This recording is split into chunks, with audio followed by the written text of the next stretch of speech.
John Malkovich, Mark Wahlberg, Deepwater Horizon. Hey, this is a true story. You know, as an executive, you're generally not armed with the level of information that Mark Wahlberg was going through right there. A driller chair, process station 18, BOP control pods, telephone system, pipe rack system, GPS antenna, direct TV system, wireless internet, iron roughneck, top drive rack bag system, auxiliary drawworks control, saltwater service pump, smoke alarms in a galley.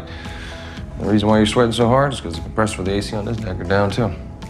How do you get there? How do you get that information? It's not a data lake. It's not a bunch of Cognos reports. You know what it is? It's getting the right software in place. Maximo Application Suite, and it's getting it implemented correctly. Business value assessment. What are our processes and practices? Which ones are working? Which ones are broken? Let's get it fixed. Let's get it streamlined so that every morning when you walk in as an executive, your dashboard gives you a realistic view of what Mark Wahlberg is facing, and so that you can make critical decisions about your critical assets and what is actually driving the financial backbone of your industry, your business.